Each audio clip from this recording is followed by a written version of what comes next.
Gee. Hello, everybody, and finally, welcome to my channel, Bumpy Road Brewery, for Malty Monday, and we're looking at the ice lagers or ice beers.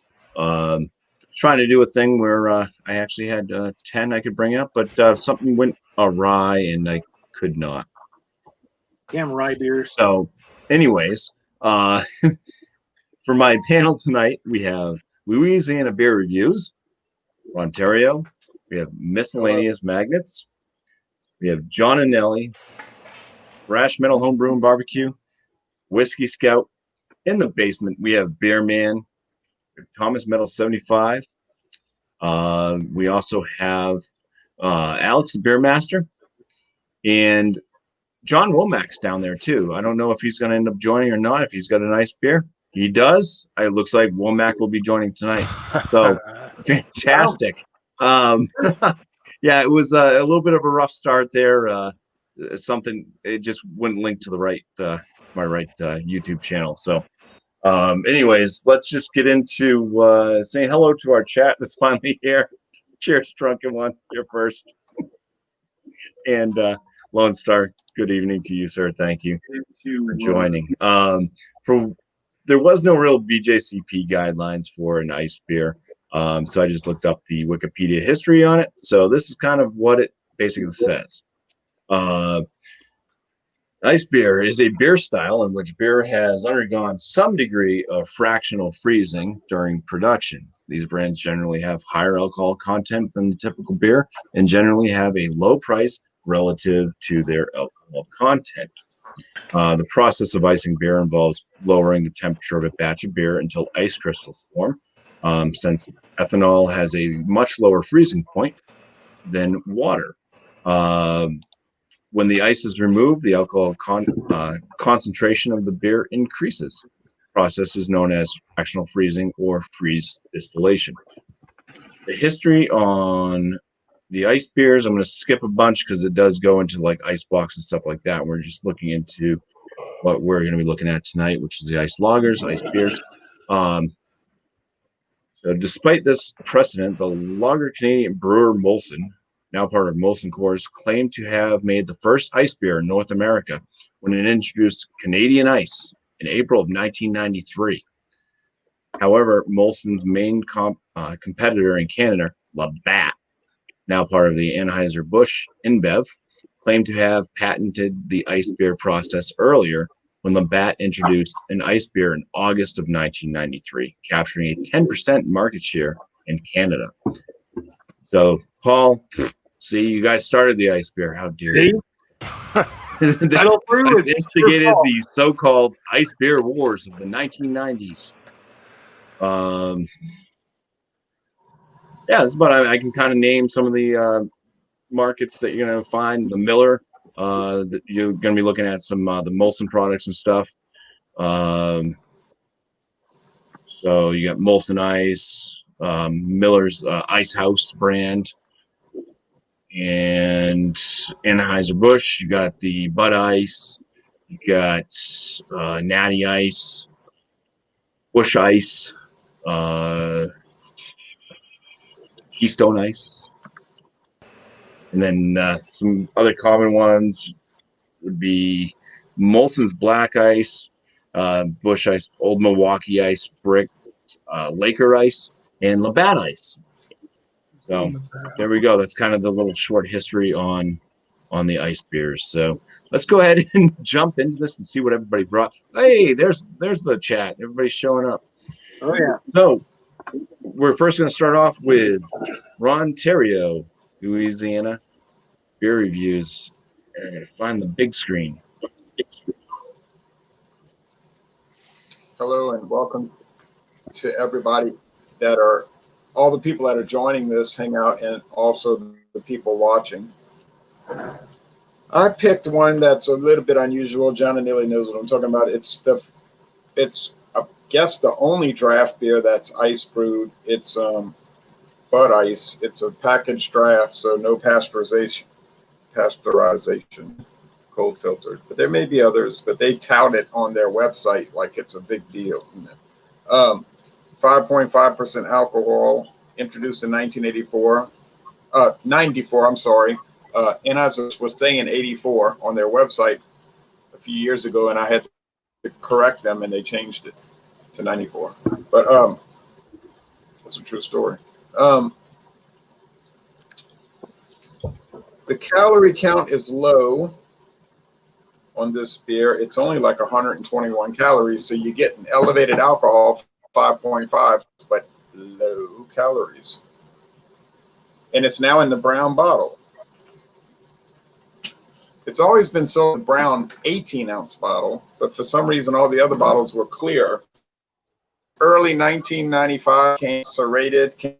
I don't drink beer out of this can. Somebody gave this to me in 96, the original Bud Ice can. A lot different than today, huh?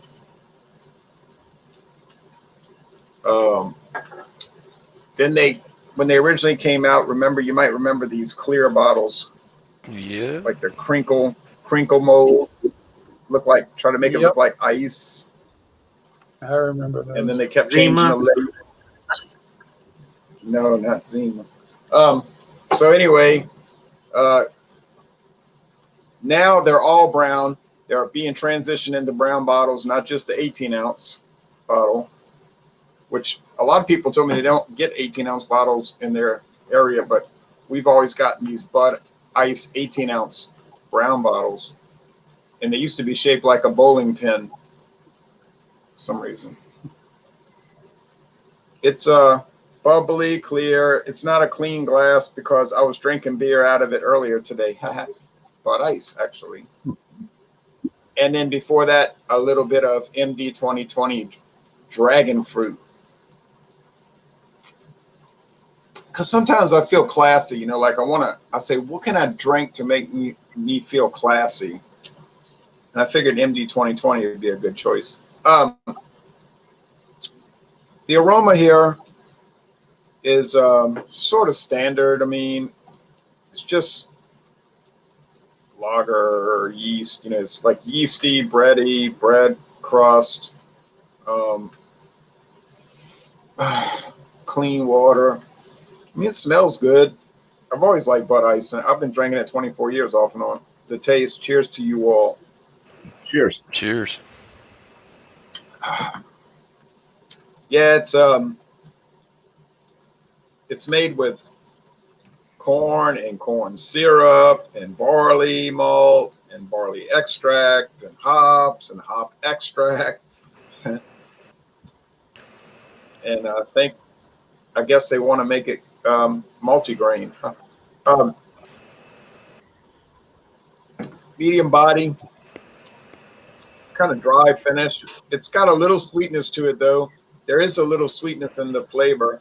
I think they even talk about that on the Tap Into Your Beer website, slightly sweet.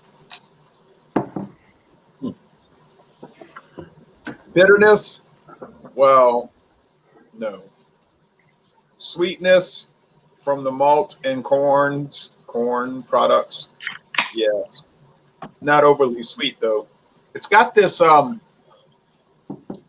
when you taste it, and I'm almost done, it's got this brewery taste to it. I mean, you say it tastes like a brewery. Wow, what a genius. No, I'm serious. It really tastes like a brewery. When I toured the Anheuser-Busch brewery in Houston, Texas, they were bottling Bud Ice that day. Like the whole thing was just thousands of bottles of Bud Ice, and they were pouring it in.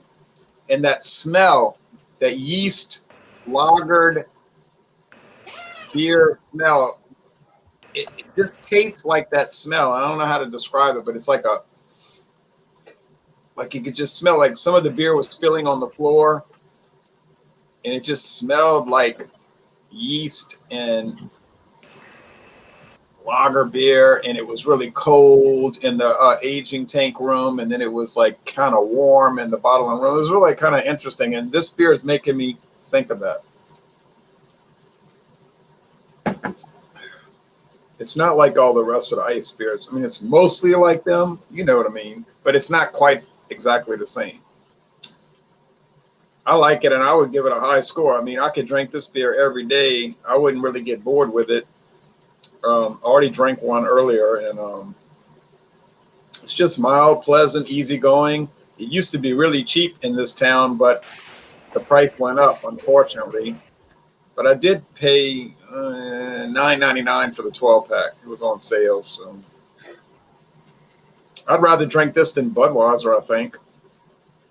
I have Budweiser apparel on because I don't have Bud Ice apparel, you know.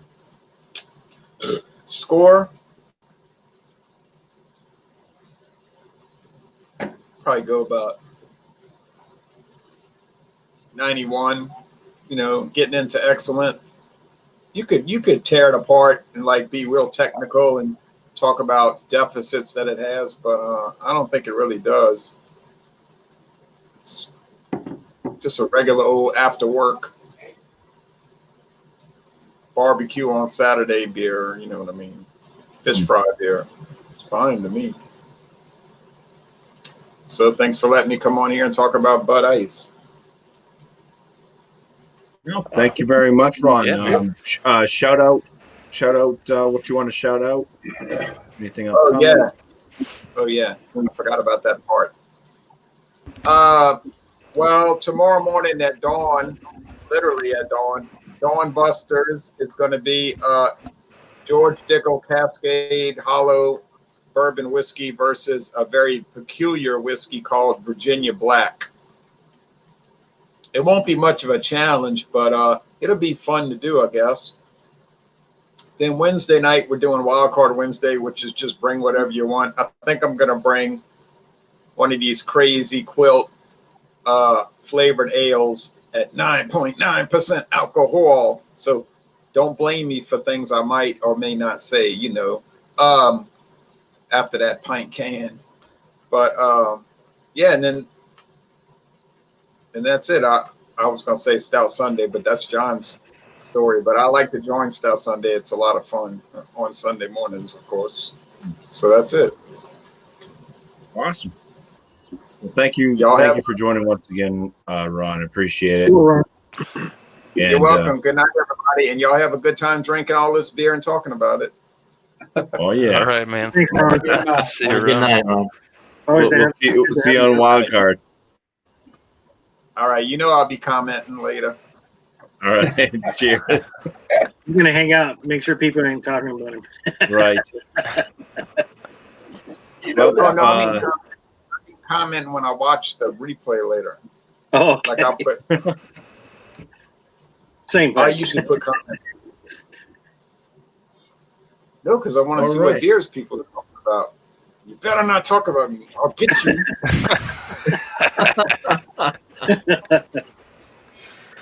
So I appreciate it. And before you go, because you never really put in for upcoming beers. Is there anything that you'd like to see for a bowl beer? Oh, well, how about Flanders Red? I don't know. I don't really know. I'm Flanders not Red. good at There you go. That's on the list. Mhm. We'll write you down for Flanders Red. Thanks, Ron. All right. That's cool to get him in on that. There you go. That's where I got the idea from just cheating off the list. You know, I You good. don't know. I would rather drink an Imperial Stout, tell you the truth. Yeah, we've already done that though. So, But you haven't done the Imperial Stout. we'll see. We'll have to look at the list and try to figure stuff out a little bit. But no, I appreciate you coming in, and I'm gonna drop you off, and I'll be looking forward to comments tomorrow on my channel. Finally, tonight was a fiasco. Tonight was a fiasco. But whatever, things happen. Things get icy, you know. But I'm gonna drop you out, and we'll bring in someone else, and we'll start moving along.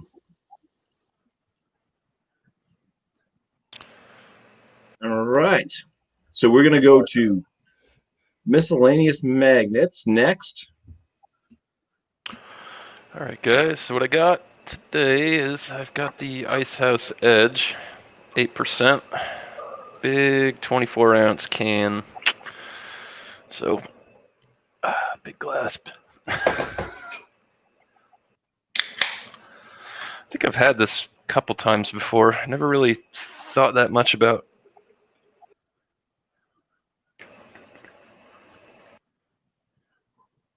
what it really tasted like. Yeah, it's a perfect glass for it too.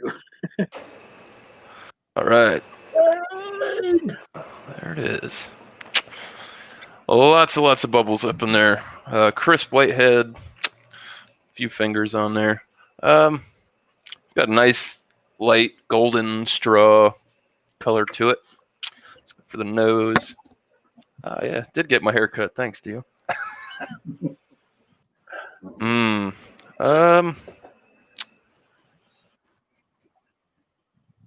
I don't know. I don't really like like air out or something. I don't know. Had a little skunky aroma to it there. Really not getting too much on the nose. Some slight malt. It's about it. So, well, anyways, cheers. Cheers. Cheers, Drew.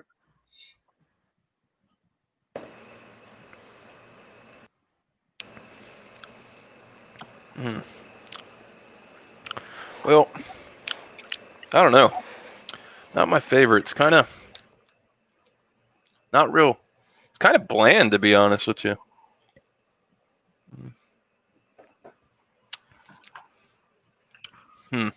Little maltiness. It does have a little skunkiness to it. Other than that, it's pretty basic, kind of flat. Not real sweet. Little bitter on the back.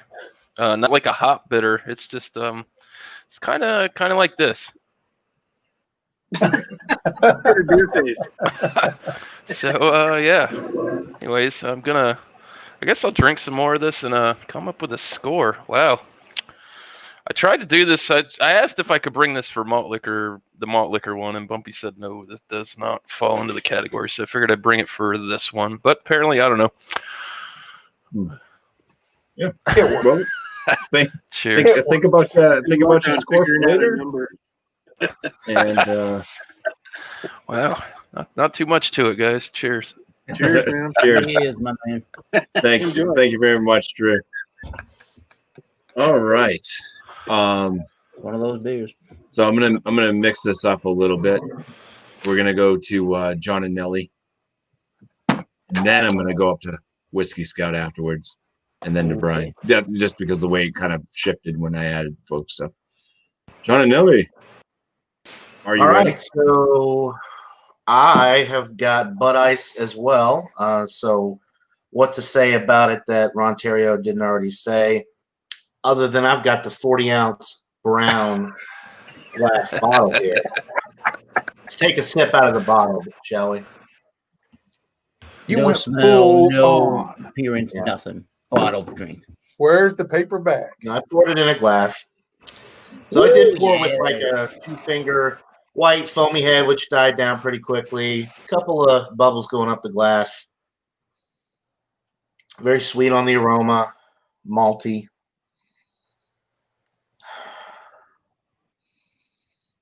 Not too much going on. Some clean water, some sweetness, maybe some corn, rice, adjuncty type notes in there.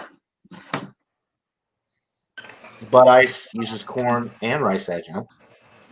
And they're not really affiliated with they're like their own thing. Budweiser doesn't associate with Bud Ice. The It's not Budweiser. good. There's really not too much going on, just like generic sweetness, little breadiness, not getting any hop character on the nose. There you go. So cheers. To interject real quickly, bringing that, what you're trying to say is that the Budweiser family of beers and then the Bud family of beers are not really with their ingredients. Bud Ice is kind of on their own, doing their own separate thing, right? I'm saying that you look up Budweiser. Yeah, Bud Ice is like its own line. It doesn't pull up on the Budweiser website. The line of Anheuser-Busch products. It's its own thing. I mean, it's obviously Anheuser-Busch, but they don't affiliate it with the rest of their line, their product line. Sure. Yeah, Ron just verified that. It's like a nephew I mean, it's been taken family. Yeah. Right. It's good. It's easy drinking. It's got some nice malty bready notes in the middle. It is more on the sweet side. There's really no hop bitterness to balance it out.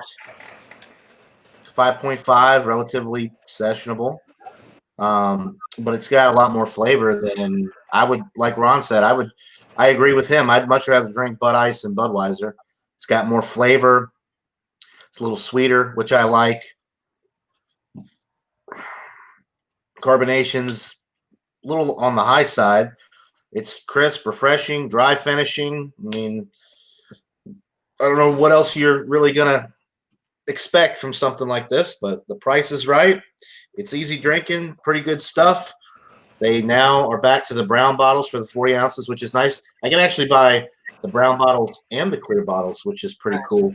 They're sitting right next to each other. A lot of people had problems with the clear bottles, you know, skunking, whatever. I don't have. I mean, it doesn't bother me, but some people are funny about that kind of stuff. Anyway, it's a good beer. I'll keep sipping on it, but it's one of the more iconic ice beers. You can pretty much get it everywhere, as far as I know. I don't think I've ever met anybody that's not been able to get Bud Ice. I don't know. Nationwide distribution, as far as I know, and it's good. It's an iconic ice beer. Thanks. Awesome. Thanks, John. Thank you, John. And So you can now get the it's 40 Thomas. ounces in the clear? Yep, and in the brown. All right. That's good to know. Nice. You can check those. And they're glass. They're not. They're all All right, so glass. good. Ron Ontario just said I'm in. Legit. Well, I'm running an Anheuser-Busch product too, Natural Ice. It was introduced in 1994. This one was the 187th day of 2020, I think, is what that code means on the bottom. It works out to the first or second week of July in my mind. I'm not sure.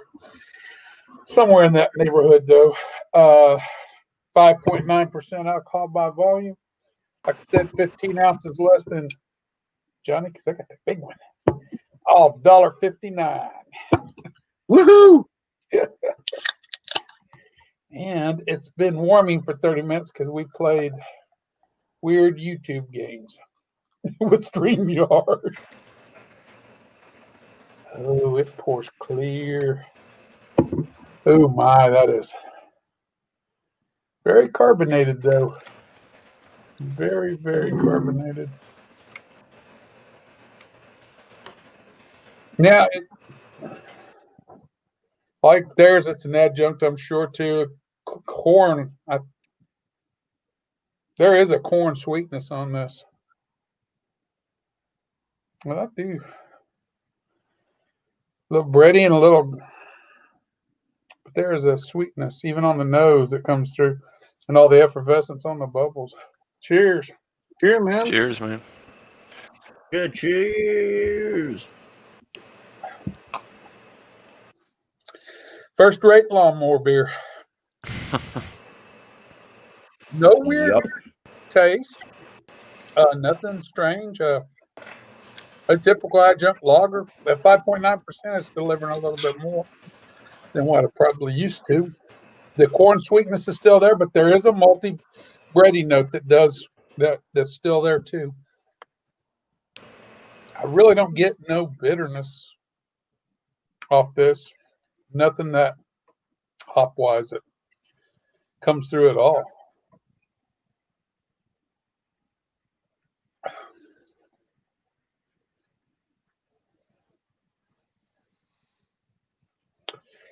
Maybe just a little citrus note in there. But you got to hunt it up. So it could be just my mind.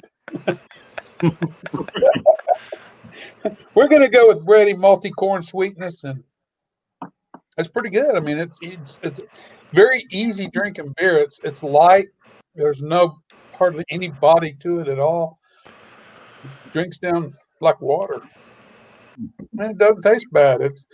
There's no, for a lager, it's just I think I would prefer this to Budweiser too. Even like they're saying, I've had Bud Ice, but my God, it's been years. I can't tell you what it tastes like, but I think this is. I haven't had one of these in a while, a long while. So I'll think on it, BuMpy, because this is pretty easy. Go to whoever's next. All right. Well, the next one is going to be one of the Metal Brothers. It's going to be the Metal Brother known as Thrash Metal Homebrew and Barbecue. Anyway, Clean shaven. clean shaven. Anyway, to be completely honest, 2 things tonight, or 3 things shaved. Number 2, this goes out to Kyle. Love you, brother. Keystone Ice, 5.9% ABV. I had one earlier, so I could kind of write something up on it. It's actually pretty good. This is the first time I've actually had.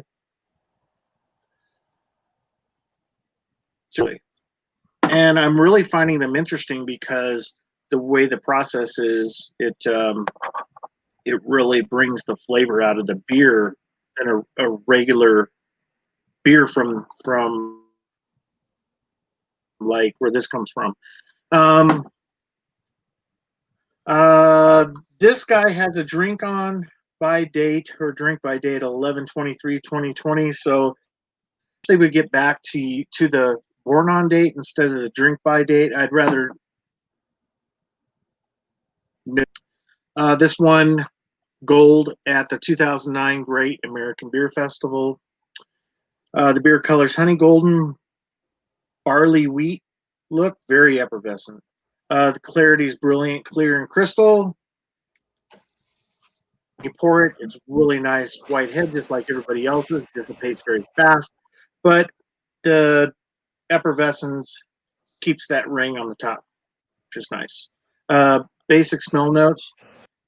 Got a light malt, that adjuncty, little grainy, sweet corn-like, very light biscuit to it. But there's a lot of sweet in this, which is actually nice. You would think that it would be kind of watered down, but since it's an ice beer, that's been taken away, so it brings up the body, I think, of the beer. So you do get that adjunct smell in that sweetness as well. I'm going to go in for the Cheers. Cheers. Yes. Cheers. You're breaking up, son, but cheers. Prost. Beer notes. It's got a light bready note. The sweetness really comes through. It's got mild on the malt. I know it's got probably rice and corn in this, which is, but it's not overwhelming like a lot of the adjunct beers, where the adjunct portion of it is like overwhelming on the taste. You know what I mean? This actually has good taste to it. I'm really surprised. First time I had ice, it's pretty cool. The intensity on the taste is mild to medium. The beer taste evolves, dissipates to reveal a sweet malty adjunct taste, light dryness, and it is very quenching. The feel of the beer, the effervescence and all that just plays into everything, so you get this prickly play in the mouth, that spritzy champagne-like carbonation level, and the beer's body is medium to medium light. Very nice. It's not overwhelming. You can use this as a lawnmower beer. I'll get it again. Cheers, everybody. I'm very happy with it. Cheers. Awesome. They should sell that at Buffalo Wild Wings in tall cans. There you go. Mm-hmm. That'll be perfect. It would be perfect. Yeah. Cheers. And now to the other Metal Brother. Oh, shit. What's up, people? Welcome to the Massachusetts Beer Reviews little time slot on YouTube with Bumpy Road Brewery.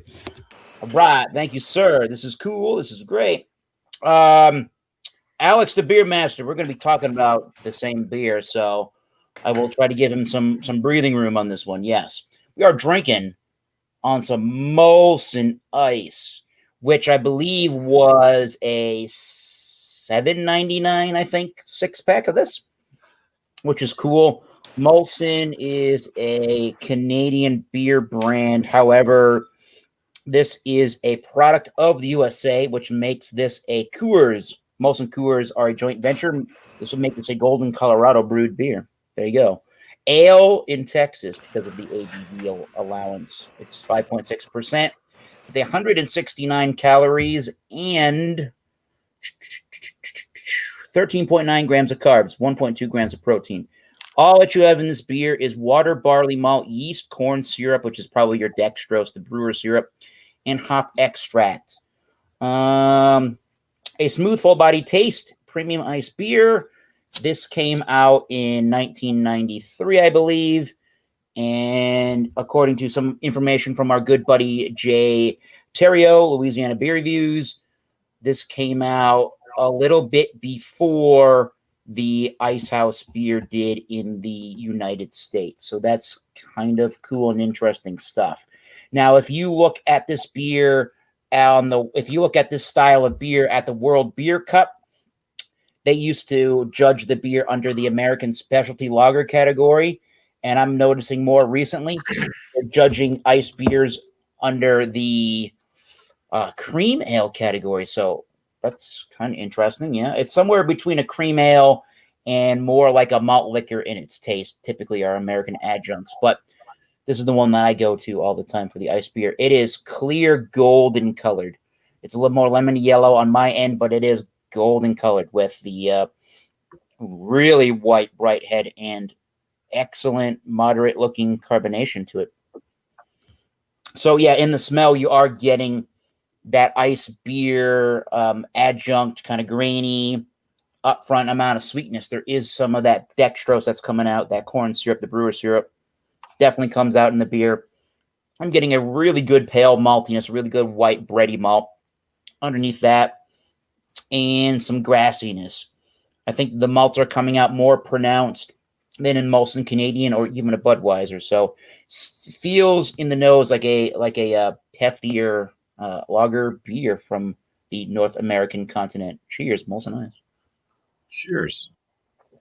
All right. So it appears, because I'm trying to leave chats too, and they are not going in. So I apologize. This has been a freaking wonky night. Yeah, just the StreamYard chat's not the one we're seeing on StreamYard isn't working, but it's working in the. Oh, okay, it's working so on YouTube. Okay. Perfect, BuMpy. Yeah, it's working perfect on YouTube. Okay, I guess I have to open up totally YouTube so I can see what's going on. Let's trust the system. Let's put some trust into our system. This is great. We can work on this for next week so it doesn't happen again. I mean, look at this. It's lacing good. So I'm going to go with thrash metal and what he was talking about with the sweetness here. Yeah, it is an elevated sweetness. However, no, it's pretty sweet up front with a little bit of a fruity twinge to it and a big pronounced full body taste on the high side of light.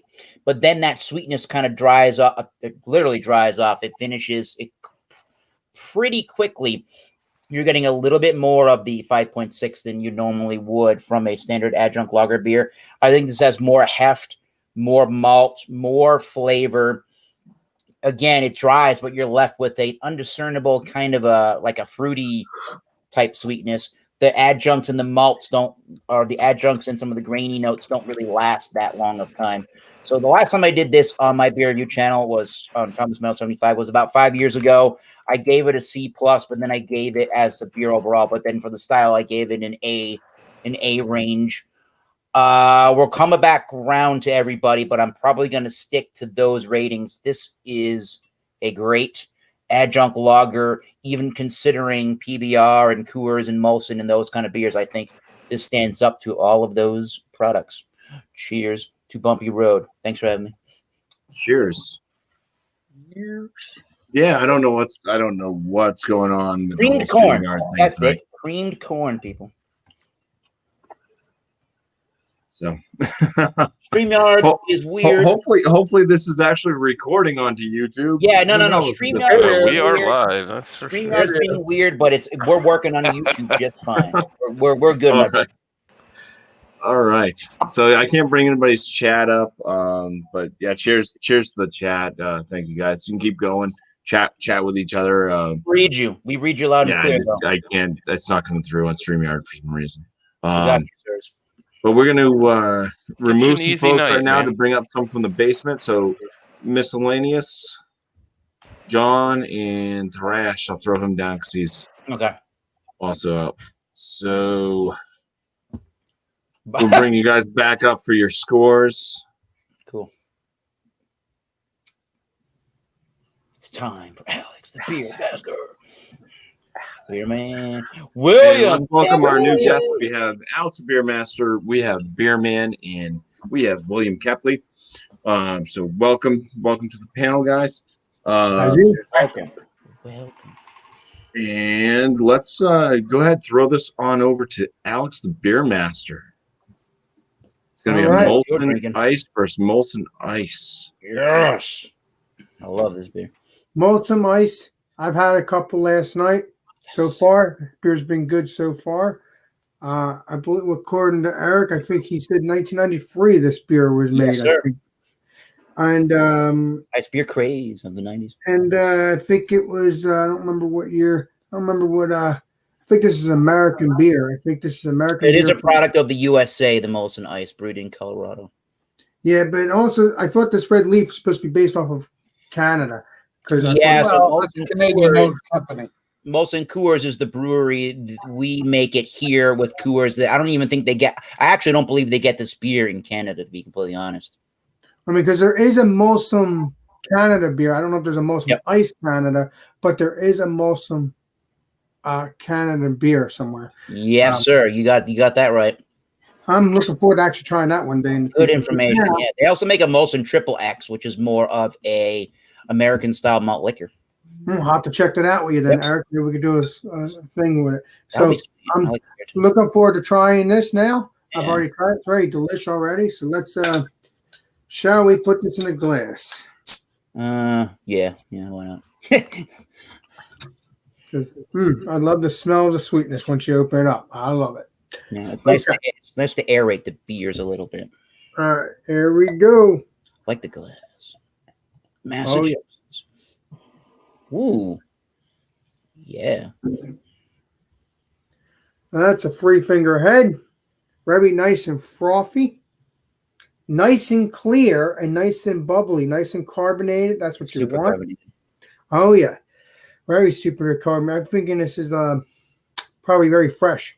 So, oh, I didn't tell you. Mine was fresh until the end of August 2020. That's what my bottle says. Awesome. So it's still fresh up until the end of this month then. I would think yours is too. Like that. Yeah, so this smells really, really sweet. Yep. Malty. So let's get into it, shall we? Yeah. Cheers. Yes.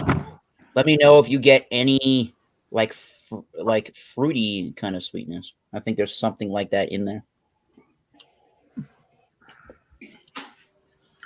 But it's hard to pick out what fruit. Maybe a little banana, maybe. I can taste a little bit of, I don't taste banana though, but but I do taste sweetness, which I like. Not quite a malt liquor. I think I taste a little breadiness. I normally never feel say that, and it tastes really sweet in the back of my throat. I like it. I love sweet beers. A little bit of there's no carbonation yet. I don't feel any carbonation yet. But very good flavor beer. I guess the carbonation is kind of soft. You're right about that. Gotta pour some more. I'll tell you, it makes you thirsty. Got any Food Friday pairing recommendations with Molson Ice? Well, I have I think 2 left of these, or 3. I think it's 2 left I have of these, but I also have some other beers I want to do some fruits with that I have. Yeah. So it can go with a lot of food, I guess is what I'm saying. Yeah, it's food friendly beer. This is a very, very flavorful beer. Very sweet, very tasty. A little bit of prickling on the tongue when you drink it. So I like it. And I guess when we get back around, I can give out my score right there, Bumpy. That is correct, Alex. So, yeah. Oh, I think that StreamYard finally figured out what it wanted to do. Now I saw you post the StreamYard link on screen. Yeah, mine was kind of working every now and then now they're coming through again. It's not your fault. It is a wonky system. No, I'm gonna have to give this stream a thumbs down. So, so I don't blame anybody else. I think it was only ice beers and not like ice box or some fancy. It's strange. I mean, because Blake TV had trouble this past Friday as well with his internet on his stream. So, it's just I don't know. Alex was working through his own issue there too. Yeah, so we all really want. Everybody heard me. Everybody heard me clear, but I couldn't hear myself. Yeah. And I couldn't hear anybody else saying anything because that's why I kept repeating. We're gonna get it together. Yeah. Well, hopefully, they always say things come in threes. Hopefully, I'm the third, and everybody else will not have any issues. Good. So we're gonna go not pass this over on the Molson Canadian website. Correct, Ronald. We're gonna pass this one over to the Ice Beer Man. Hey, Beer Man. I was trying to look at the percentage. I can't read it. Thank you, Bumpy Man. Yeah, sorry for all these problems. It's good thing we found the glitches and made it work though. So that's cool. Cool. I got Milwaukee's best ice. 5.9%. 5.9. That's what it is. And they're it's what is it, like an InBev kind of are they all Miller? They're a Miller Brewing Company. Yeah, okay. Yeah, so okay, Miller. Cool. So at least it's Miller. I actually am better with Miller than I am Budweiser, to be quite honest. It's just my opinion. But December 20 is Best Buy. It's one of the Best Buy kind of can thingies. So I don't really know when it was brewed. But anyway, let's go ahead and pour this. I agree with you on the Miller Brewing Company, though. Yeah, there's just something nice and bready and malty about their style of lager. I like it better. I've always liked the Miller better. Yeah. Just an opinion, though. They're all like a-holes. We all have them. So they'll have a beer to prove. I've had this actually through the day, and I was mentioning that I'm not going to get into what I mentioned, but they're really not that bad. We'll get into that. So we got about a 2-finger head. Let's go for the nose right away here. Yeah, I get like a floral corn. There's a corn. Ron was saying corn syrup, so I imagine it's probably some kind of extract like that or something put into there. But it's definitely corn-like. It's floral, probably from the hops, kind of a floral spice, even a sweet, kind of like a cracker Pilsner like smell coming out in the nose. It's real nice. So it's very subtle, very balanced. It's not totally an ordinary. It's like it seems right. It seems perfect. So it really makes you want to drink it. It's to the look. It's a very effervescent beer. It's a corn looking color. It's a brilliant clarity. It's a white firm head. It's a very nice looking beer, actually. Nice looking lager. Very nice. So let's go for the drink. Cheers. Cheers. Cheers. Cheers to Beer Man. It's a medium fast, kind of an accelerated carbonation on the tongue right away. But it does kind of melt. It melts off rather quickly. It allows you to kind of taste the corn. You taste the hops. You taste the spicy floral. Probably some more of a noble side hop, maybe an American hop. I don't know, but you do get that hoppiness. You do get that earthy, spicy, humulus like pollen like from the hops in it. It's real nice, but it's very balanced. Lacing's already starting real lovely, really nice around the glass. It really pretty. I mean, I don't want to give a macro company so much recognition, but it really does look like a good beer. Yeah, it does. I mean, and I've had them. They're very smooth. They're very clean. It's made me. It's very thirst quenching. It's a very thirst quenching, clean, smooth, sparkly beer. But sparkly kind of like allows you to really taste everything you're looking for in it. It brings out all the flavors, all those carbonation bubbles that go on your tongue and your palate. Really brings out a lot of flavors. So it's real nice. It's real perfect. It's real clean. It's so I don't know. I would give Milwaukee's best. I would get them again. Milwaukee's Ice. If it was something I'd go for on like a just a sesh side, something I'd keep on the side that I drink with my other craft beers. Oh yeah. Is there something to be said? Excuse me, Bumpy. I'm gonna have to go because what's his name gave me a link to. I'm not gonna get into it, but you get my point. Sure. If you Okay. Beer man, do you want to finish up? Can you hold Yeah, on we're for one good. more moment? Cheers. Oh yeah, no, we're good. Thank you, Bumpy. Okay. I got my thoughts. Thank you so much. This is. You want to rate Molson Ice real? Do you want to rate Molson Ice real fast, Alex? Yeah. Yes. Alex, that's what I was going to get at. If you want to just rate it real quick, and then I'm gonna give this a 88 to a 90. I think it's a very tasty beer. Good rating. I might put it down after I drink it on my own channel, but it might still be in the 88 to 90 because I like the beer. It's very good flavored beer. So awesome. Nice. What was I going to say? Real. I'm so fast. sorry, guys. I'm sorry. No, you're all right. That's okay, Alex. I appreciate you. You are. For showing up. And, I was going to ask Beer Bumpy, Man. and I don't know what beer. I mean, if you want to do, I don't know if we could do milkshakes. I don't know. I'd like to do. Ooh, I got a milkshake. I'll put a milkshake down for you. It doesn't mean it's going to make the poll because we're all going to go around. Well, it doesn't matter if it makes a poll or not. But I'll put it down for you right now. Your voice is heard. Thank you. So Bumpy and everybody, thank you for letting me join. I'm hoping So I'm gonna go do this, and then I'll see you guys later. Cheers. Cheers. Cheers. Thank you, Bumpy. Appreciate you. Thank you for joining, Alex. I got a very quick question for Beer Man there. So you're talking about like the clean aspect of the beer, and it's a beer you could have in the fridge in session when you want.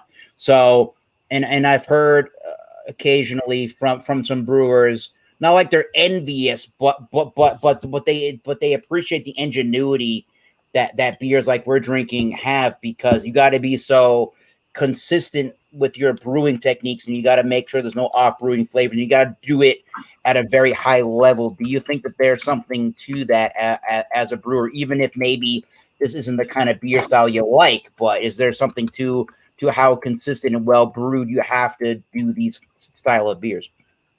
I think there's a lot that has to be done. In fact, I saw like a Budweiser thing on the airplane not too long ago that showed a lot of people trying to make the same Budweiser beer, and it was very hard for them. A lot of them didn't get it perfectly right. So there is a lot of correct things you have to go through, processes that make it perfectly the way it is, and that's just an opinion. Yeah. But these aren't that. They're actually a pretty intelligent beer. I hate to say that, I'm not trying to be on the macro side, but I definitely I think it's great. It's cool. You have the appreciation for what they do. Yeah. Yeah. Oh yeah. Appreciation for sure. Thanks, Bumpy, man. This has been a great show. It's been good. Yeah. When it works, it's been good. Ronald Sutton, William Kipley. So we're going to pass this on over to William Kipley, who hopefully has some interesting history, because there wasn't a lot. I'm loaded with ice beerology. Yes. Right. The Iceman cometh. Yeah, I've been listening to the chat, and Labatt owns the patent for ice beer technology. It's their technique. But actually, Molson was the first one to the market with a beer. They both argue who's first, but I checked it out, and Labatt does own the patent. Labatt Ice. And the first domestic brewed ice beer was Ice House, the 5.5% version, which I have tonight. But the process is such that this is all listed on the government website, the Bureau of Tobacco, Alcohol, Tobacco, and Firearms. They go into explicit detail about what they allow these brewers to do when they brew these products. And I've got a statement right here. This is from the Code of Federal Regulations, the United States government. They do lab examinations on these beers. And here's the direct quote. Our examination has found that the volume removed as ice beers did not exceed 0.5% of the volume of the beer entered into the process. ATF thus concludes that removal of up to 0.5% of the volume of beer through the removal of ice crystals is customary industry practice and results in a product that may be considered beer. So that makes it legal. It can never be construed as a concentrate beer. It has to be primarily a beer. So that's the statement directly from the Alcohol, Tobacco, and Firearms. So 0.5% is actually a very small percentage. Yeah. So they have to derive the higher alcohol in these beers from the adjuncts of the extra malt to add in. So this is a process. I've often called it a gimmick. And after you read this, you can see that, an ice beer sounds better than a concentrate beer. To the average consumer, with the ice beer, they can put the big ice on the label. You can have the glaciers, the frozen mountains. It just looks like something you want to drink. Question. Beer. I got a question for you. Does that mean that any beer you brew, if you're gonna undergo the freezer distillation process, it can't be any more than that, no matter what it is, right? Absolutely. No, that's the maximum. All right. 0.5%. And also, a tidbit, they have to replace of the crystals they take out, they have to replace that with water that puts back in. It has to be the exact same volume it was before this process was ever started. That's another little side I learned about these beers. So they actually have to well, what they do is with these is, after you have a finished beer product, they put these in the tank. They lower the temperature to the freezing point. At that point, the alcohol, which has a much lower freezing percentage, it remains the same condition, the same state, where the water begins to form into ice crystals. And when this happens, they have to extract the ice crystals out of it through a filtration system. It's almost like, a slushy, actually, is what it is. Right. So it cannot be like skimmed off anything. It's similar to like you get a slush puppy at the convenience store. Yeah. But William, you said they add it back in as water at the end, so you maintain the same volume. Doesn't that kind of defeat the process? I've often thought that if you think just intuitively, it does. But I don't know the proprietary method. But I've often thought that. But that's what the law says. Okay. So like I'm saying, to me, these are more like a little bit of a gimmick. It's a way to give a person a malt liquor without calling it a malt liquor. Because back in the early 90s, malt liquor was coming under much scrutiny and much criticism. For one period of time, it was like the malt liquor was being blamed for all the ills of the world. It was catching heat from the government, from religious groups, from social activists. It was targeting the black minority community. And so this gave the microbrewers a way out. They could present their product with a little more elevated alcohol in a different format, called an ice beer. Yeah. Sounds like I said, ice and beer go together like eggs and bacon. It was, yeah. It was a way to present the same product in just a little bit marketing format. But like I said, but to keep the beer activated, they use agitators and washer blades in the tank. They want to keep it moving, which is no different. If you'll go to the convenience store, you'll see a slush puppy machine. The tank, the stuff is moving. You want to keep it constantly moving. And during that process, through their own proprietary system of filtration, they extract out the allowance of crystals that they're allowed to by the government, and then replace that with the water, and then voila, you have the final ice beer product. So that's the way it is. So you're never really ever gonna get an Eisbach that's able to be brewed in the United These are two States. different animals. Yep. Complete different. The Eisbach is a rich, dark lager with a, this is this is totally a Canadian American creation, invented in Canada, said by Labatt. And interesting, Labatt, this was a 10-year R&D process that they did this by. Originally, their intent was to have a concentrated beer, which they could send to the brewer, and they could add the water and bottle it. They thought logistically and for tax purposes and convenience, that would be the way to go. Holy crap. Unfortunately, the process did not work. So they had to go back to the drawing board. But then someone had a brilliant idea. Was in Canada, people were already putting their beers out in the ice, in the snow. So that was DIY ice beer, homemade version. In the ice box. So they said, okay, let's jump on this idea. So actually, this was their second option to go with the ice beer, the filtration system. Yeah. And this is called fractured freezing. Yeah. And so they were able to salvage this project because originally the concentration beer did not work. But out of this came the ice beer process. Damn. So that's pretty much the Cliff Notes version of it. There's a whole lot of information about this. Thus ice ale. Yes, yeah. That's pretty much the way it is. The Germans discovered this. Right, but like I said, it's totally different. North Americans, yeah. This is a totally different thing. But the technique of it is not just like an American invention, in other words. But they actually, if you go on they do explain in some detail about how they do this. Yeah. When they apply for the patent. But basically they extract it once the water reaches the ice crystal stage in the process. But never to exceed 0.5%. So, and the beer I have tonight was, I wanted to bring a beer that was most representative of this style. There's a few up in the 8.5% category, but they're sort of like outliers.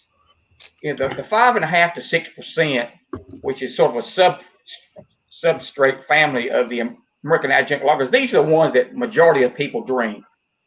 Like Bud Ice is the best-selling ice beer in the country, followed closely by Natty Ice. Those are both top 20 beers in the United States. And I'm talking about beers in total. They're top 20 sellers.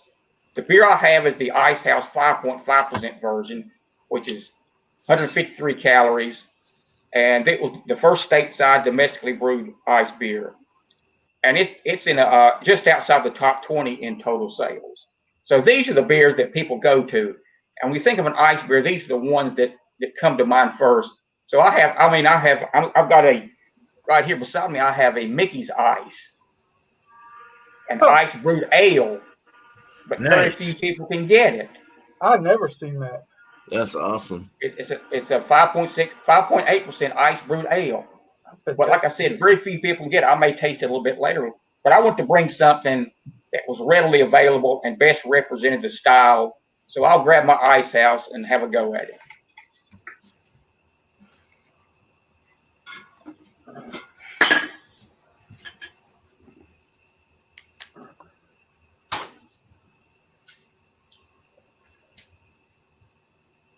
I have the 16-ounce can.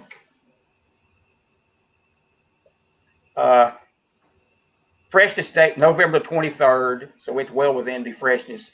And this one was brewed at Brewery 07, which is Albany, Georgia, which makes sense for me living in North Carolina. This is the closest Molson Coors facility they have.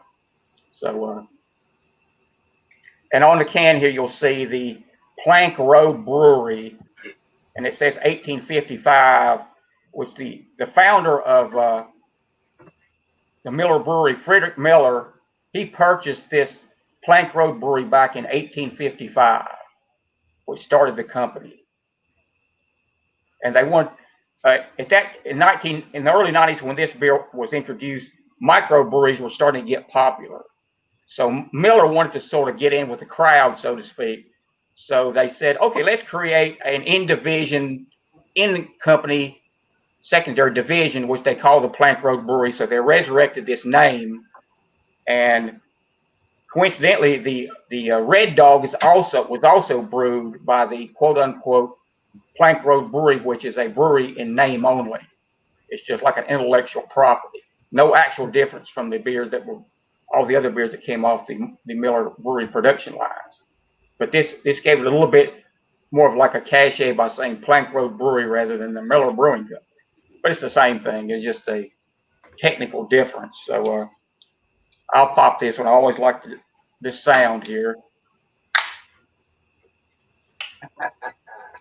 That's a great sound. That's why I prefer cans over bottles, really. I think the cans also have a little bit more lively carbonation. So I have my glass here. And,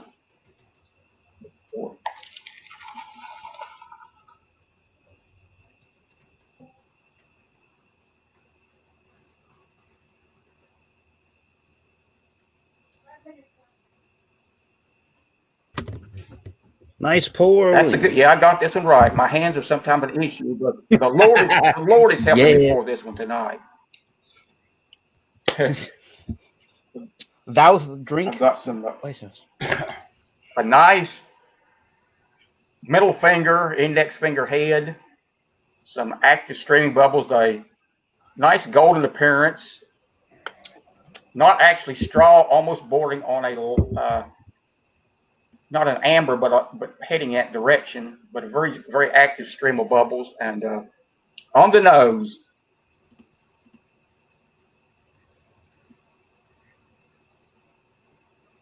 get that initial grainy sweetness. Interesting, all the Molson Coors beers use the dextrose brewer syrup, which is eaten by the yeast and never in the final product. So it's gone by then. So on these beers, if you're tasting anything like a corn, it's probably coming from the DMS, which is a natural byproduct of the brewing process, which is a vegetal, which some palates interpret as a corniness. Some people might get more of a cooked cabbage or a broccoli-like note, but the vegetal quality comes from the DMS mainly, because unlike the Anheuser-Busch beers, which use an actual adjunct, they use a corn. They use flaked corn or either a grits or corn powder. So that would have more of an actual corniness to it than these Molson Coors or Miller beers do. But anyway, cheers on a Monday night. Cheers. Yeah, William.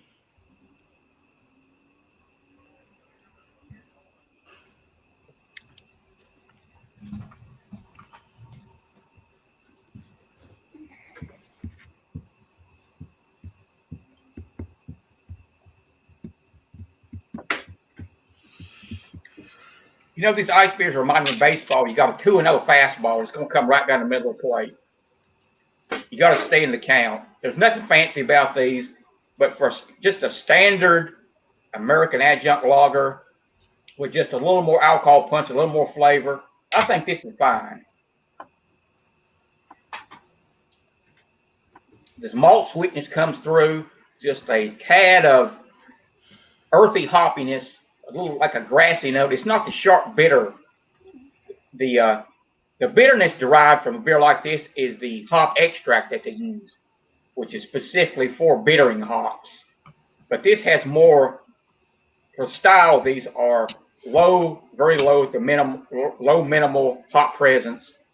And what I pick up in this, and like I said, it's a little bit more of an earthy grassiness to it, which sort of balances out that malty sweetness. And take another sip.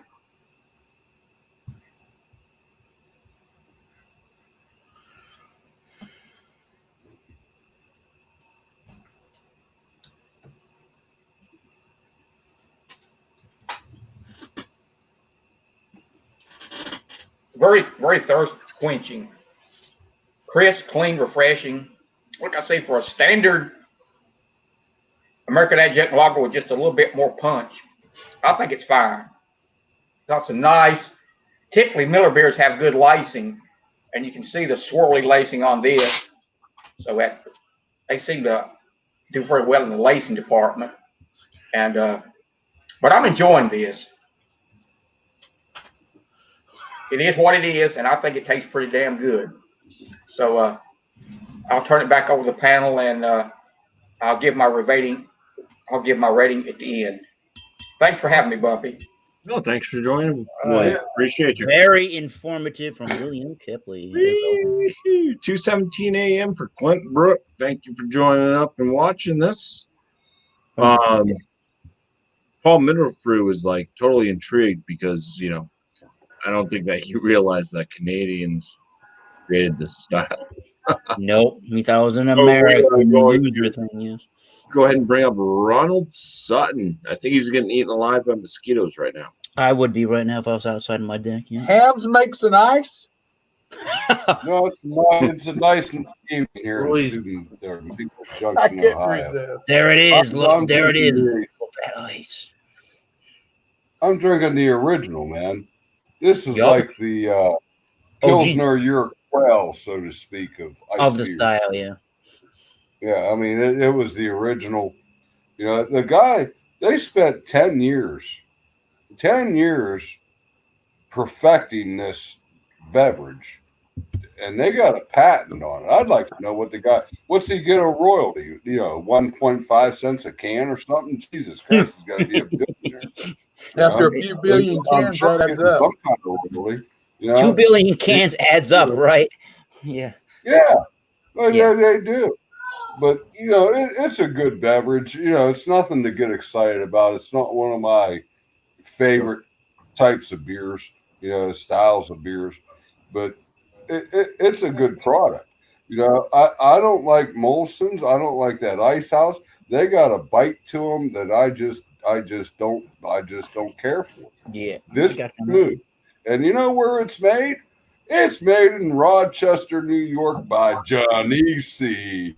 Yeah, the Genesee Brewing Company out of Rochester, New York. Genesee. And that's the other brew. That's the other ice beer that I enjoy. Yeah, Genesee. You guys pronounce it wrong. I don't understand. Where'd you guys go to school? It's Genesee. Hey, go to the website. Go to YouTube. See what the company pronounces it. It's Genesee. I rest my case. I'm glad we can laugh about that. Very good. I'll give you my score later. You know, it's got a nice malty. You know, it gets a malty bite on your tongue and goes through the palate. But it finishes nice. It does. It has a nice finish on it. Just washes down. It's kind of dry. You know, kind of dry, but it's an excellent. You know, there ain't nothing wrong with it. But it ain't Canadian. It's an InBev project. Oh my God! Hams used to make an ice beer. It was 5.8%. I don't know if they do anymore, but dang. I wish they did. Yeah. It was called Burr Hams. I'm the haminator, man. I can drink so many hams, it's unbelievable. It goes with Thanksgiving. I probably had eight hams before I started drinking this damn Labatt Ice. Yeah. Good. What do you think of it? Hams are great. I love it, man. Apparently, you can make a session out of it. None of them hazy, fruity goddamn beer. The only regular I like, though, you know, I did a beer review on oh shit, the stuff from Austria. But anyhow, they make a Radler that's raspberry. I really liked it, man. A raspberry Radler. It was really good. The Stiegel? Really good. It was by Stiegel. Yeah. Stiegel. Something like that, whatever. yeah. It was by Stiegel. Man, it was phenomenal. You know, buy that. It was just like drinking a lemonade or an iced tea. You know, suck it down and keep on going. Yep.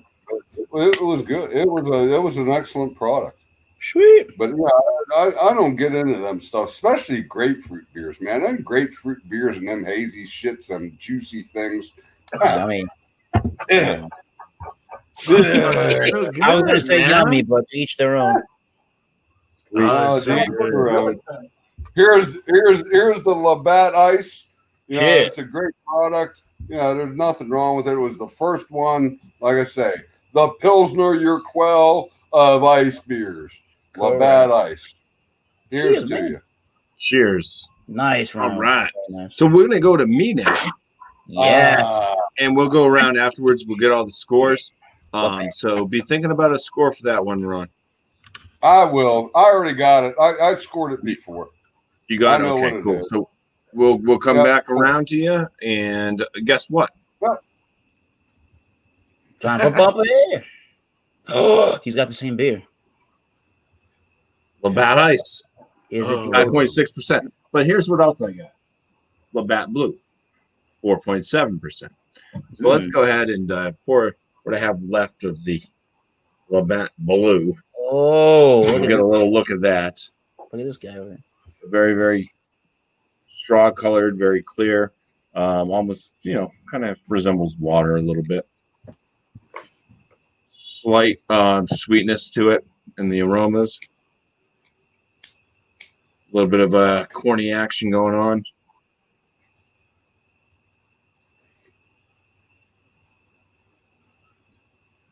Kind of that light kind of crackery malt flavor. A little bit of a noble hop presence in there with a little bit of that kind of spice note from the hops. Some cardboard coming up as this has been set out for hours now. So a little bit of that kind of cardboardy type note. Light body. All right. Now let's see what the difference is between the Labatt Blue and the Ice. I was going to say, should you drink that first? There you go. You think Labatt Blue got ice distilled, and then you have Labatt Ice, probably, right? Well, that would put it over that 0.5% that Kepley was talking about, because this is 5.6. So it's a 1.1% higher ABV than Labatt Blue. Coloration's pretty much almost the same. This one has maybe a little bit more of a dark color to it, but it's still very clear. Nice little white head on it. Oh wow, yeah, different aromas coming out of this one a little bit. It's got The lighter's not working. It's kind of not as sweet of a smell, I would say, for me. There's a little bit of a funky aroma in it. I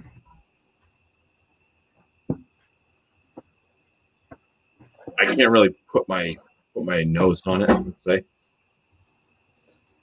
But it just seems like it's got a little bit of an extra corny alcohol type note to it.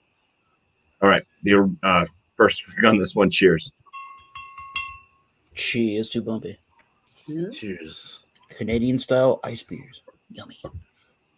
Kind of yummy. Maybe not. The flavors too. Actually, it's not quite as sweet as the Labatt Blue itself. It just has this extra offness to it a little bit. Doesn't have the cardboard notes per se, but I think it does have a bit more of the adjunct like corniness coming through a little bit in the flavor, which you could perceive as sweetness, but to me it maybe there's a little bit more hop presence or something, or maybe it's the ABV being bumped up that it's just got like a little bit more of a bite to it versus sweetness.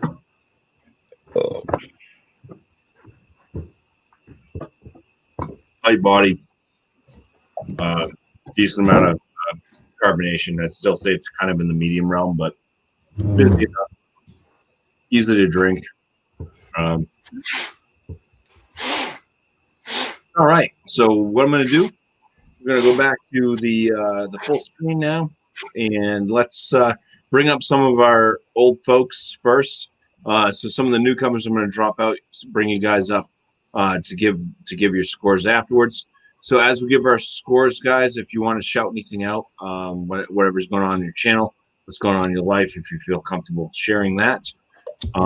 But I appreciate everybody stopping in tonight, and I do once again apologize for the issues that have occurred. But we made it happen, people.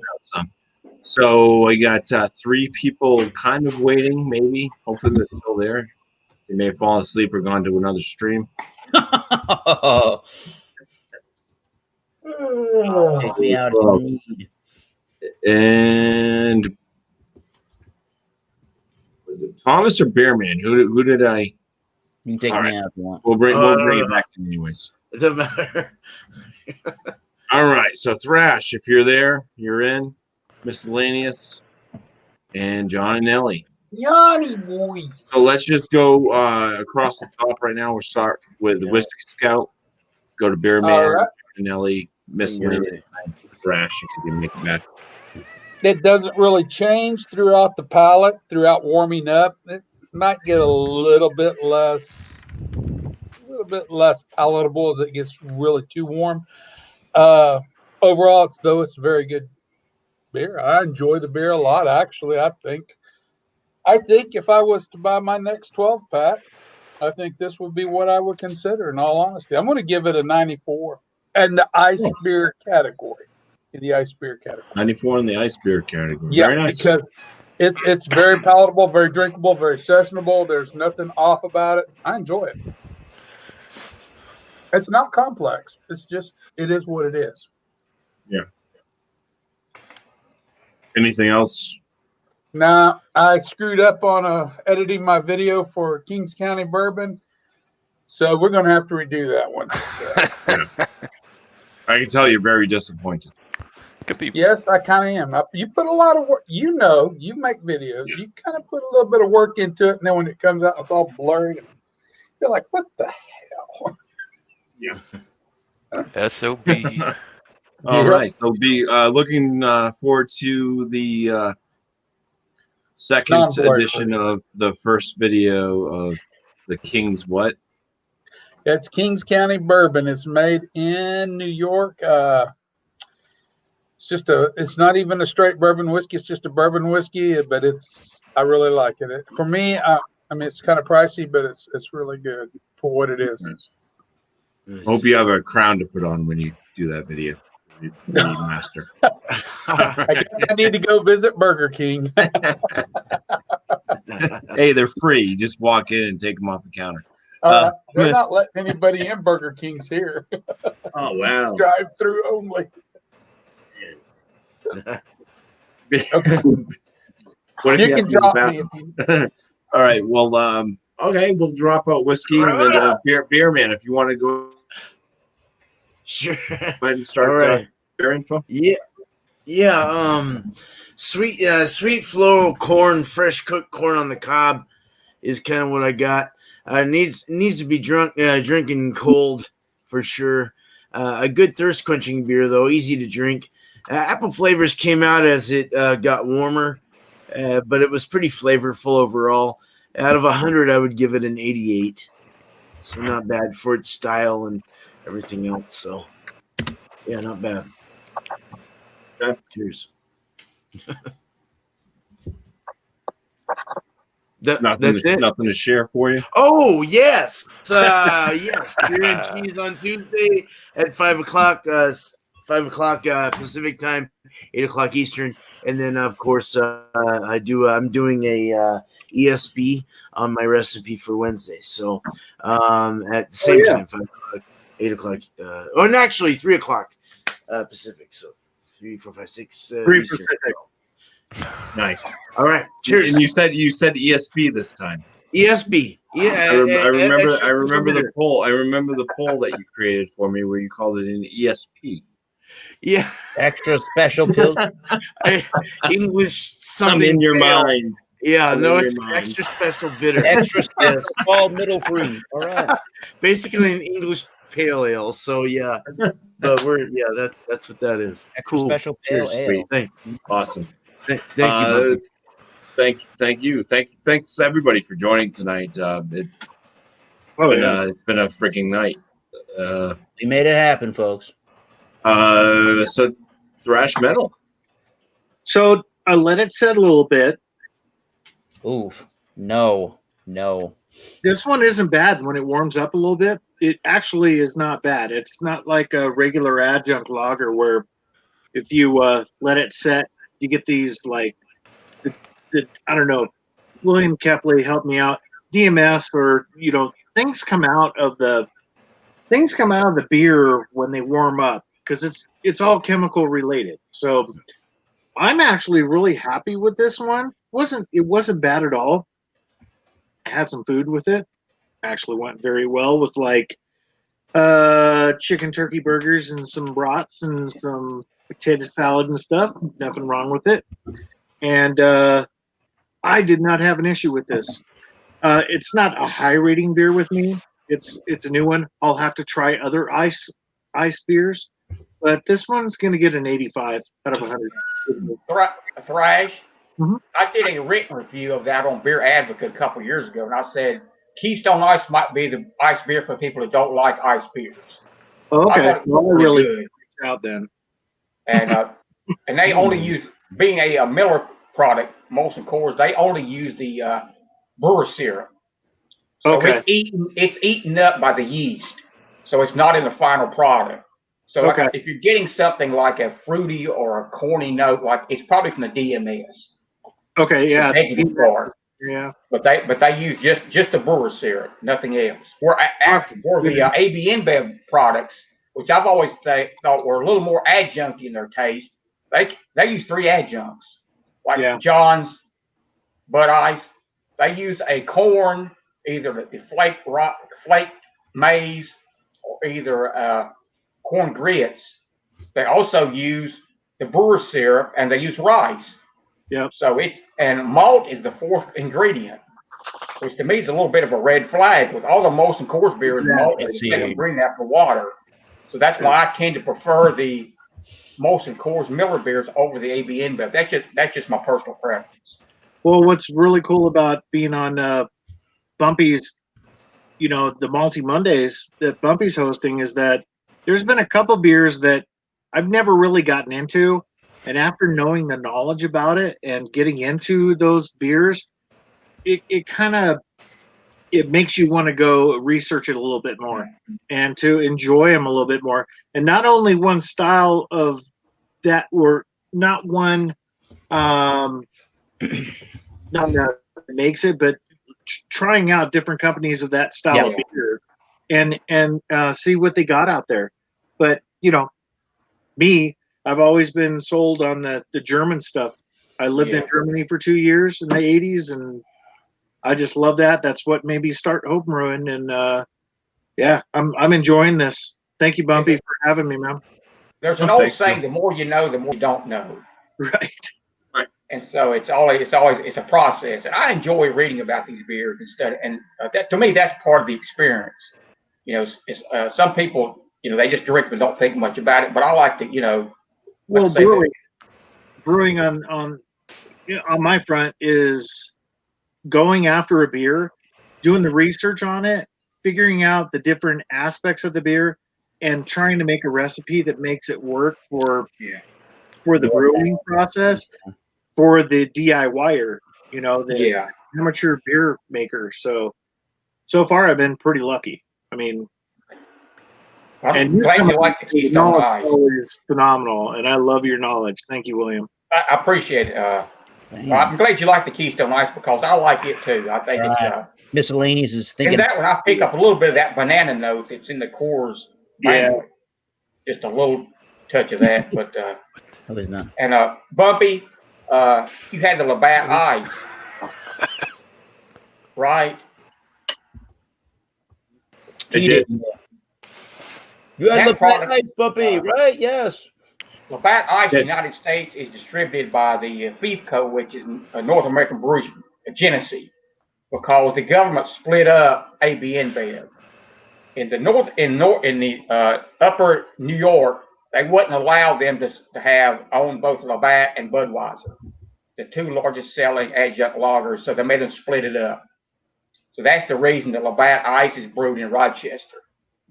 AB InBev still owns the intellectual property, and they own the beers the rest of the world, all of the countries. But for the United States, it's basically a Genesee product.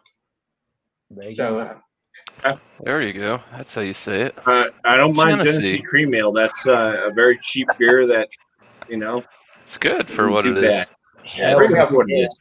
So I guess Thrash is all set. I guess we're going to move off to miscellaneous. Give us a... All right. So quick rundown. Like I said on the nose, it was sweet, malty, slight bready. It did have a yeasty smell coming off of it. Taste was very similar to the smell, in my opinion. It wasn't as sweet on the palate as it did come through in the nose, but yeasty crisp, easy drinking for an 8%. I would say it's a lawnmower status if your lawnmower has autopilot. But yeah, I don't know. Ice House Edge, not too shabby. I actually liked it after it warmed up a little bit.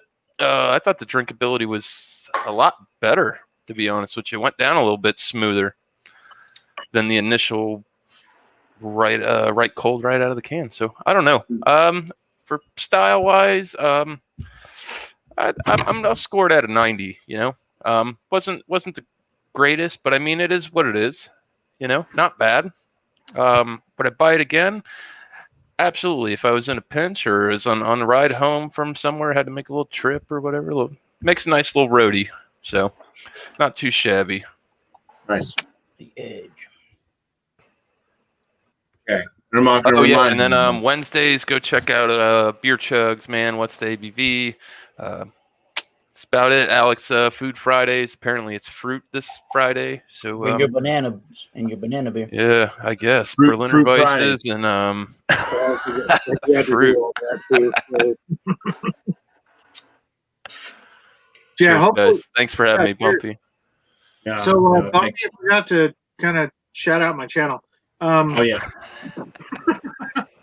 So, brew days. It's big brew days time. So look for, if it's not live, I'll be doing videos on some brewing, some barbecue stuff coming up. I'll probably be doing either a brisket or pork shoulder, or Boston butt or whatever, and we'll get some videos going on that. And always the horse rescues, guys, want to check that out? Much appreciated. Cheers. Fresh. Can you get some ribeyes and do a video on that so I know how to cook these things? Oh, ribeyes? Yeah. Open. I want open flame. What do you? Open flame. Yeah, pretty much. Open flame. That's easy. Just don't freaking ruin them, man. That looks like a 4.5, 5 minute aside steak. That's right. Just until it's done mooing. Yeah, pretty much. Salt, pepper, garlic. Man, that's all you need. Some Tony C's on that. All right. Oh yeah, exactly. You got it, Nisk. Oh man. Did John had a Ellie lot of Labatt tonight. I think I might be Canadian. In a minute. How you feeling, eh? Oh boy. It's boot. Don't you know? Don't you know it's John and Nellie's time? That sounded Swedish. I'm doing a Nelly accents. Nelly won't bite. All right. Nobody can do a Nelly accent. But so the Bud Ice, it's an enjoyable beer. I already drank all of it. Let me get a sip out of the that big 40. Out of the bottle here. It's good stuff. It's a really good ice beer. It's probably, of all the ice beers that everybody had tonight, it's probably the easiest to find as far as just nationwide distribution is concerned. And that one. It does have a little bit of the sweet adjuncty taste, which you're not really supposed to get, but there's definitely something there. I'm kind of getting a little bit of sweet corn on the taste, especially as it warms up, which I like, but some people may not be into that. I don't know how miscellaneous drinking that Ice has a House Edge as it warms up. I've tried that as it warms, and that's hard for me to stomach, but more power to you. I don't know. Maybe that's that 8% kicking in. I don't know. Yeah, maybe. I don't know. Anyway, this is a really good ice beer. It's pretty well balanced. It doesn't really have much of a hop bite, but most ice beers don't really have a good hop presence. It's definitely more malt forward, much like your malt liquors are. I'm going to go with a 93 out of 100. It's getting into the solid A range. It's definitely not my favorite ice beer, but it's the easiest one to find. I can find it everywhere. Molson Ice is probably one of my favorites. I'd love to try that Mickey's Ice that Williams got. Shit. Yeah. That ice Holy grail. is not available here either. I'd really like to try that because that's a classic as well. 32 ounces so of Is that a glass bottle? Yeah, this is a 40-ounce glass bottle. No, not what you've got. What Oh, William William, got. no. Mickey's in plastic. Oh, well, you gotta wait. You gotta wait your turn. You can't interrupt the class. But so yeah, 93 out of 100 for the Bud Ice, and as far as my channel stuff, just Stout Sunday. If you're looking for a live show like this every Sunday morning at 10:30 Eastern, I do Stout Sunday, and then my channel Georgia Beer Reviews. You guessed it, I review beer. So there you go. Bumpy, you can go ahead and drop me out and let Sut in. I've got to make a couple of calls. I don't know when I'll be back, so you probably don't want to look at this. Do you have just in case you can't make it to the after chat? Anything you'd like to see on the poll? I'm Besides good with the. winning. I'll put another vote in for the Flanders Red because yeah. Thank you. All right, well, I guess that means Flanders Red cannot be erased from the poll tonight. I'll still be here. I'm just going to drop to the basement so I can do Okay. do a few Cool. things here. Thanks, John. All right. All right. Thank you very much, John. Yeah. Thanks for having me, Bumpy. You're the man. And we're gonna move over to who is next? Thomas Metal, 75. Yeah, I'm drinking on the no. I'm drinking on the Molson Ice. That is a cool looking label, and I like the colors on this guy. You notice a lot of blue and the black when it comes to the ice beers. That's just like the traditional standard old. So if you ever see those kind of beers and they're a little bit cheaper, I bet a guess, unless it's Mickey's, that it's going to be that ice beer from Canada or the United States. Alex had the same beer, Molson Ice. He gave it like that 88 to 90, probably closer to the 88 range. And then I did it on my beer review channel, Thomas Metal 75, about 5 years ago. I gave it a C+ as a beer overall, and in its style, I did give it an A. I don't think it was an A-, but today I'm perfectly okay with a 90 out of 100, considering everything about the beer. As a beer overall, I actually would give it a B- today, to be completely honest, like an 82 as a beer compared to all other beers in the world. Really, legitimately. It almost has, when it finishes and it dries, sometimes you get like this bubble gummy sweetness thing in your wheat beers and in some New England style IPAs. I'm not putting it on that echelon.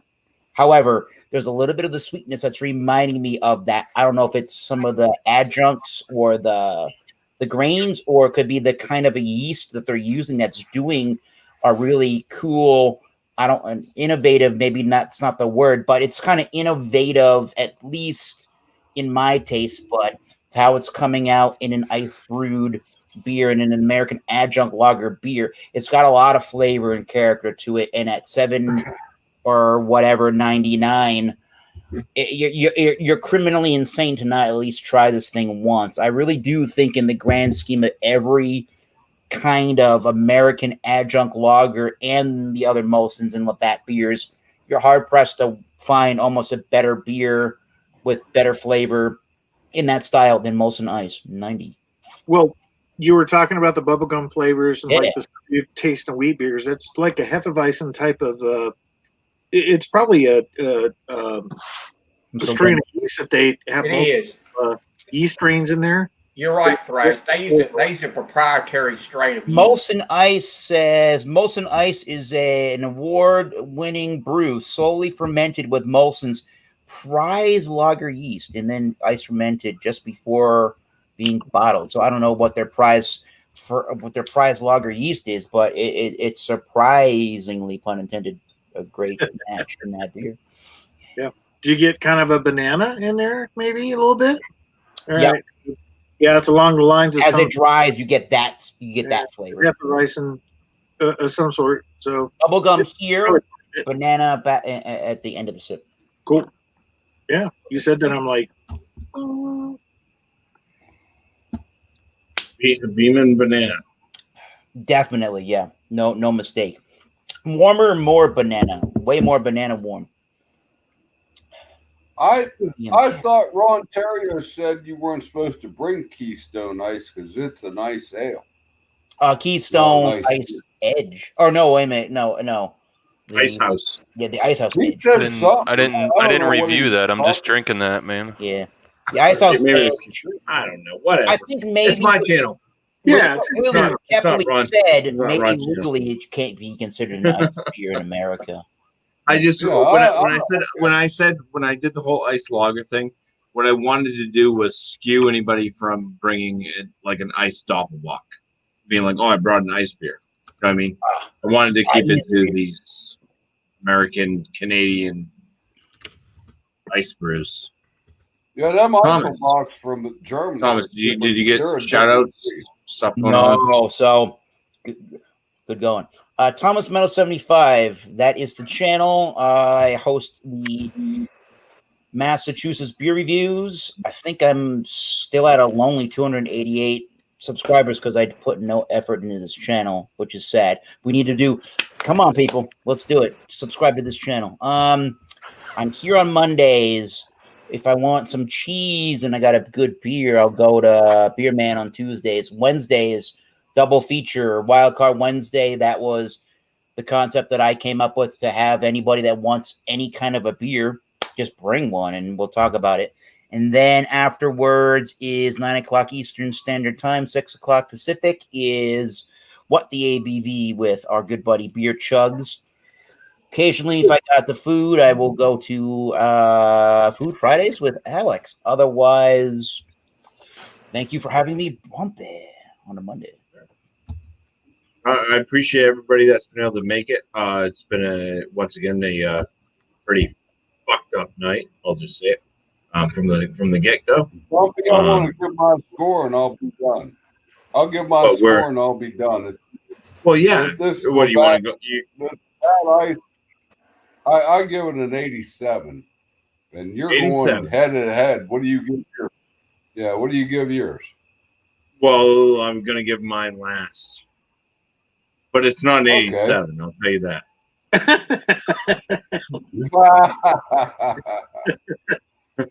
All right, so you can hang out. We don't have anybody else to bring up right now, but it is going to be William Kepley's turn to say what he wants to say. About his brew and anything coming up on his channel or life in general. I would concur with Eric about the Molson Ice. That's probably my favorite ice beer overall. I think it punches above its weight, and the fact it's an ice beer, people might disparage it a little bit, but just drink it without any preconceived notions. I think most people will like the Molson Ice. Followed closely, my top three, my triple crown for the ice beers would be, after that, be a tie for second place between the Mickey's Ice I have here and Old Milwaukee Ice. Everybody wanted to see that. Hold on. We'll hold up that Mickey's. Everybody was like awing about that. Damn right. 5.8.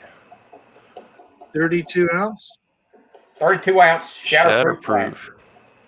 Drag, you can drop that on the way home and still drink it. That's true. And with my hands like they are, I very possibly could drop it. But anyway, and another one I think is a great underrated is the Old Milwaukee Ice, which most people can't get. That's one of the Pabst hidden brands, unfortunately. But I know John and Eli would attest to this. He visited me last springtime after I had my surgery and he was very impressed by it. 5.9%. Not available in many markets, but that would be in my top three. As far as the beer I had tonight, the Ice House, I would give it a 92, just under the A level for ice beers. And I want to bring back my Taco Bell rating system too, which has been a little bit dormant lately. Yes. So for the Ice House, it would be between a mild and a hot. Not in the Diablo or fire category, but between a mild and a hot, which is better than a meh, but not the best. But overall, I found the Ice House to be refreshing, actually quite mild at 5.5%. If you drink it cold, that mutes some of the sweetness, the malt sweetness So actually, it went down very easy, and I sort of like the little crispness, the hot note to it, the sort of grassy hops, which balances off that sweetness. But for, like I said, these are just a subfamily of the adjunct lagers, and I found the Ice House Edge to be rather refreshing tonight, enjoyable. So I can't ask for anything more from a beer that's only 99 cents for a 16-ounce can. So like I said, a 92, and between a hot and a mild on my Taco Bell scale. And thanks, BuMpy, for having me tonight. Back to the panel. Awesome, Willie. Anything you wanted to shout out real quick, or? I did a StreamYard thing yesterday. The first 35 minutes were cut off, so I think I had the Four Loko Gremlins. It was a flavored malt beverage. Thrash actually joined on later off air, but the first 35 minutes just poof disappeared. I don't know where it went because it started at the 35-minute point. So I don't know what happened to the first few minutes. And Jay Terrio was on there, and John Neely and Robert the Whiskey Scout originally. We did the weird. I had a brand new Four Loko product, and they brought a flavored malt beverage too. So I don't know what happened to that, but like I said, this week is possible I might be starting up the IPA tournament, possibly, or either the elevator beers, which you start at a 4% beer and move up 1 percentage point each week, 5, 6, 7, 8, 9, 10, 11, 12. I'd like to get in on some probably of that. Probably Thursday night would be. I've talked with a few other guys. Thursday night might be the best night to try to do that. Okay. So that's on the back burner. That possibly could come to fruition this week. William, did the live stream save at least? It starts at the 35-minute point, basically, because I use the math. It starts about the point where Jay Terrio was doing his little heroin addict routine. Yeah. So by that point, with flavored malt beers, it's getting a little bit rowdy. Okay. All right. That's as loose as you'll ever see Jay Terrio, I think. When You'll have to do it over again because that was. I mean, you can't redo it. Just. But I mean, it was pretty popular. It got some decent views, so I'll leave it up. But I went to look and I said, where's the beginning at? But it just poof. It just sometimes go look at it again, and YouTube usually takes a while.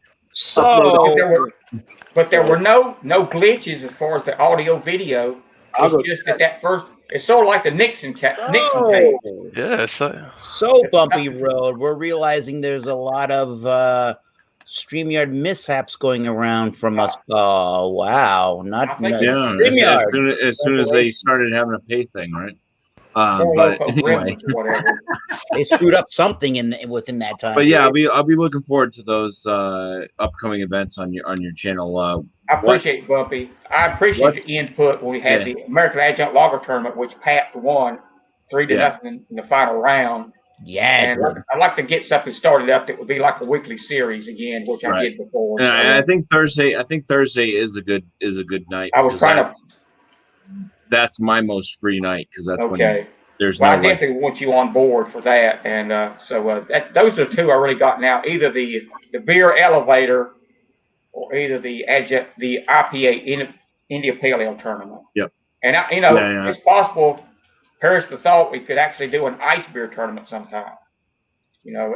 After doing the we could. So the possibilities are endless for that, but I have to start one step at a time. Thanks for having me tonight. No, thanks for being on. And I'm going to say, an ice beer tournament would be cool. Also, IPA tournament first, but yes. I mean I haven't delved too much into the ice beers. This is probably